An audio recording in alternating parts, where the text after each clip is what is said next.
Class 10th में हम पढ़ रहे हैं समांतर श्रेणी और प्रश्नावली 5.2 से आज देखेंगे हम तीसरा प्रश्न। तीसरा प्रश्न दे रखा है कि निम्नलिखित समांतर श्रेणियों में रिक्त खानों के पदों को ज्ञात कीजिए। यहाँ पे जो प्रश्न दे रखे हैं उन प्रश्नों के अंदर आपको खाली बॉक्स दे रखे हैं। ये इन खाली बॉक्स के अंदर कौन सी संख्या आएगी वो आपको पता लगाना है, यानी जो भी पद है लुप्त पद है उसको निकालना है। जैसे कि किसी एपी का ये प्रथम पद है, ये दूसरा पद है, ये तीसरा पद है, राइट। तो यहाँ पे जैसे पहला पद है और तीसरा पद है अपने पास, दूसरा पद नहीं है, राइट। तो दूसरा पद आपको यहाँ निकालना है। इसी प्रकार यहाँ पे देखिए पहला और तीसरा पद निकालना है, यहाँ पे दूसरा और तीसरा पद निकालना है। तो सभी प्रश्नों में अलग अलग पद पूछे गए। तो इन प्रश्नों को करने के लिए सबसे पहला काम आपका ये है कि आपके पास में किसी भी एपी का पद निकालने के लिए कोई भी पद पूछे, चाहे 5वां, दूसरा, छठा, 10वां, 100वां, कोई भी पद पूछे, उसके लिए आपको प्रथम पद पता होना चाहिए ए और एक सार्वअंतर पता होना चाहिए डी। अगर ये आपके पास है यानी प्रथम पद और सार्वअंतर है तो आप कोई भी पद आराम से निकाल सकते हैं। तो देखते हैं हम एक एक करके प्रश्न। नेक्स्ट पेज पे मैं लेता हूँ यहाँ पे प्रश्न, ठीक है। तीसरा प्रश्न है, इसका पहला प्रश्न करते हैं हम सबसे पहले। फर्स्ट देखिए 2 दे रखा है, फिर बॉक्स दे रखा है और फिर दे रखा है 26, ठीक है। यानी कि ये पहला, ये दूसरा और ये तीसरा पद हो गया। अब जो जो पद यहाँ पे हमेशा दिया हुआ है प्रश्न के अंदर वो आपको लिखना है। पहला काम तो ये है। तो यहाँ पे सबसे पहले आपको दे रखा है यहाँ प्रथम पद, राइट। यानी A1 दे रखा है तो मैं लिख लेता हूँ यहाँ A1। A1 है वो कितना है, A1 का मतलब क्या होता है A, यानी कि आपके पास में 2 है वो ये, ठीक है। A1 है वो 2 है, इसको मैं लिख सकता हूँ A1 क्या होता है A। ये आ गया, इसका नाम दे दो या फिर ब्रैकेट के अंदर बंद कर दो। चलो मैं समीकरण नंबर 1 ही दे देता हूँ। इसी प्रकार यहाँ पे दूसरा जो दे रखा है और दे रखा है आपको A3। देखिए A1 है, ये A2 है और A3। A2 आपको निकालना है तो A3 मैं लिख लेता हूँ। A3 कितना है मेरे पास A3, A3 है वो 26 है। अब A3 बराबर होता क्या है A प्लस 2D। ये आपने अच्छे ढंग से समझ लिया है कि किसी भी पद को कैसे लिखते हैं। जैसे सूत्र के द्वारा आपको बता देता हूँ। देखिए ए एन बराबर क्या होता है A प्लस एन माइनस 1 और D, ये सूत्र है। अब इसके अनुसार जैसे मुझे 5वां पद लिखना है तो कैसे लिखूंगा A5 बराबर A प्लस एन की जगह 5 लिखूंगा, 5 माइनस 1 और ये D। तो A प्लस 5 में से 1 गया था क्या हुआ 4 और ये D। इस ढंग से जैसे A5 है तो मुझे लिखना पड़ेगा A प्लस 4D। इसी प्रकार जैसे A3 है तो क्या लिखेंगे A प्लस 2D, जो कि मैंने यहाँ लिखा है। इसी प्रकार A2 है तो क्या लिखेंगे A प्लस D। यानी यहाँ पे जो भी नंबर आते हैं, 3 है तो यहाँ 2 कर दो, 2 है तो यहाँ 1 कर दो और 5 है तो यहाँ 4 हो जाएगा। इस ढंग से आप इजीली याद रख सकते हैं। ये पूरा फॉर्मूला लगाने का काम ही नहीं, आप सीधा शॉर्ट में याद रखना है, ठीक है। तो चलते हैं हम सवाल पे। ए प्लस 2D आपके पास में है यहाँ 26। A3 26 दे रखा है, इसका मतलब A प्लस 2D आपको दे रखा है 26। अब इनकी सहायता से आपको निकालना है जो भी पद पूछा है वो, ठीक है। तो यहाँ निकाल देते हैं। देखिए A प्लस 2D बराबर है 26। अब समीकरण दे देता हूँ, नाम इसका मैं 2। अब समीकरण 1 का मान है हमें पारा A बराबर कितना है 2। तो A का मान अगर मैं समीकरण 2 के अंदर रखूंगा तो मेरे पास D का आ जाएगा। कुल मिला के मुझे A का मान और D का मान लाना है, ठीक है। तो यहाँ लिख लेता हूँ कि A का मान समीकरण 2 में रखने पर, 2 में रखने पर, ठीक है। A का मान समीकरण 2 में रखने पर तो यहाँ पे आ जाएगा A प्लस 2D बराबर है 26। A का मान मेरे पास कितना है 2, तो ये 2 लिख लेता हूँ यहाँ पे। 2 प्लस 2D बराबर है 26। यहाँ से हमारे D का मान निकल जाएगा। देखिए 2D ऐसा का ऐसा है, ये जो 2 है ये पक्षांतर होके जब राइट हैंड साइड में जाएगा तो क्या आ जाएगा 26 माइनस 2, ठीक है। तो 2D बराबर 26 में से 2 गया तो क्या बचा हमारे पास 24। अब D का मान निकालना है तो D बराबर आ जाएगा 24/2। तो D बराबर 24 में 2 का भाग देंगे तो क्या आ जाएगा हमारे पास 12।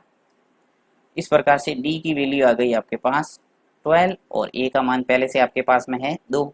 ए का मान आ गया, डी का मान आ गया। अब इजीली आप निकाल सकते हैं लुप्त पद जो भी आपको पूछा है। तो लुप्त पद है यहाँ पे कौन सा है, दूसरा पद है, लिखेंगे। अतः A2 हम निकाल सकते हैं। यहाँ लिख लेता हूँ मैं A2।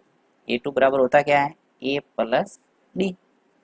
ए मेरे पास है 2 तो यहाँ लिख लो 2, डी आपने निकाल दिया है 12 तो ये आ जाएगा 12। यानी कि आपके पास आ गया 2 और 12 मिलके कितने हो गए, 14। यानी जो दूसरा पद है वो कितना हो जाएगा, 14। ये हो गया आंसर। तो इस ढंग से आपको करना है। अब जैसे यहाँ तो एक ही पद पूछा था, यहाँ पे जैसे 2 पद पूछे, तो चलिए इस दूसरे को करते हैं जिससे समझ में आ जाएगा बिल्कुल।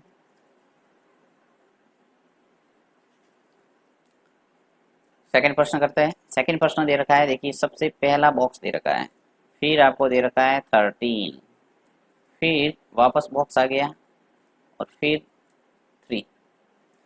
यानी कि यहाँ पे पहला और तीसरा पद निकालना है, दूसरा और चौथा पद दे रखा है। तो मैंने आपको पहले बताया कि जो भी पद दे रखे हैं पहले उनको लिख लो। तो यहाँ पे जो दिया हुआ है वो लिख लेता हूँ कि यहाँ A2, एक तो A2 दे रखा है, A2 है वो कितना है, 13 है।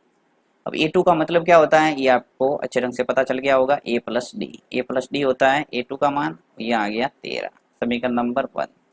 ठीक है। नेक्स्ट और आपको दे रखा है A4, तो A4 लिख लेता हूँ। A4 कितना है मेरे पास, A4 बराबर है 3। यानी A4 है वो कितना, 3 दे रखा है। तो A4 का मतलब क्या है, A प्लस 3D बाय बराबर 3, समीकरण नंबर 2। अब समीकरण 1 है अपने पास, समीकरण 2 है। इन दोनों की सहायता से हम A और D का मान प्राप्त करेंगे। सबसे पहले जैसे पहले सवाल के अंदर A का मान सीधा था क्योंकि पहला पद था। अब यहाँ पे दूसरे सवाल के अंदर पहला पद नहीं है, इसका मतलब A भी हमारे पास नहीं है। तो दोनों मान आपको प्राप्त करने पड़ेंगे, A का मान और D का मान। तो हम आगे से जो लुप्त पद है वो निकाल सकते हैं। तो यहाँ पे समीकरण 1 व 2 को मैं हल करके निकालता हूँ A और D का मान। तो यहाँ पे हम विलोपन विधि का इस्तेमाल कर लेते हैं। तो समीकरण 2 में से 1 को घटा देता हूँ, तो लिख लेता हूँ समीकरण 2 में से 1 को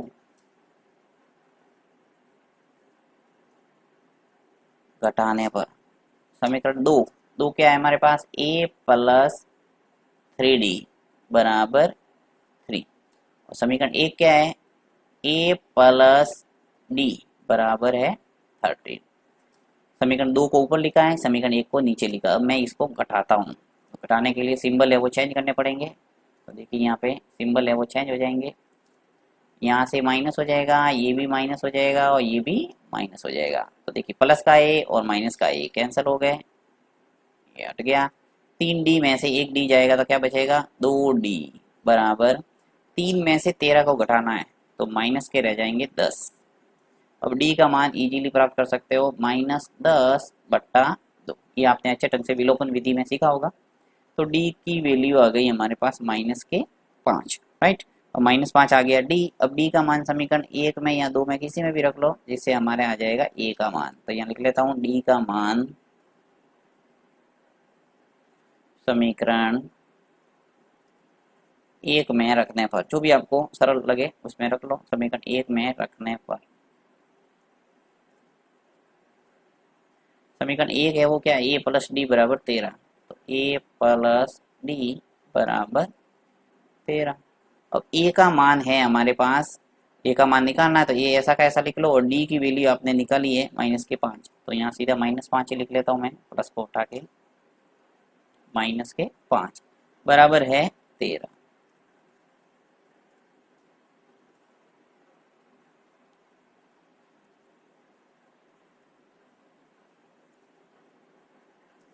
तो हमारे पास जो A का मान है वो क्या आ जाएगा, देखिए इसको पक्षांतर करना पड़ेगा। A बराबर आ जाएगा 13, ये जो -5 है पक्षांतर होकर इधर जाएंगे तो क्या हो जाएगा, +5। यानी A की वैल्यू आ गई हमारे पास 18। A का मान कितना आ गया, 18। अब देखिए दोनों मान हमारे पास है, A भी है और D भी है। इजीली हम जो भी पद पूछा है वो निकाल सकते हैं। एक तो पद आपको पूछा है, देखिए क्या पूछा है, वापस बता देता हूँ प्रश्नों को। एक पद पूछा है आपको पहला और एक पद पूछा है तीसरा, तो पहला और तीसरा पद निकाल देते हैं इसकी सहायता से। सबसे पहले मैं निकालता हूँ पहला पद, लिखते हैं। अब देखिए पहला पद यानी a1 निकालना है, और a1 बराबर क्या होता है a, और a का मान आपने निकाला है 18। इसका काम तो हो गया, यानी पहला पहला पद तो आ गया आपके पास 18, एक आंसर आ गया। दूसरा, दूसरा आपको निकालना है यानी a3 पद निकालना, और a3 बराबर होता क्या है a प्लस 2d, राइट। अब a का और d का मान यहाँ रखेंगे तो a3 आ जाएगा हमारे पास। a का मान तो 18 है, लिख लो 18, फिर प्लस 2 इंटू डी की वैल्यू आपने निकाली कितनी, माइनस की 5, तो -5 आ जाएगा। हल करो इसको, 18 2 का गुणा 5 से करेंगे तो क्या आएगा -10। अब 18 में से 10 गया तो क्या बचा 8। तो इस ढंग से आपके जो a3 है वो आ जाएगा 8 और a1 आ जाएगा 18। तो बॉक्स में आप लिख सकते हैं ऐसे 18 और 8।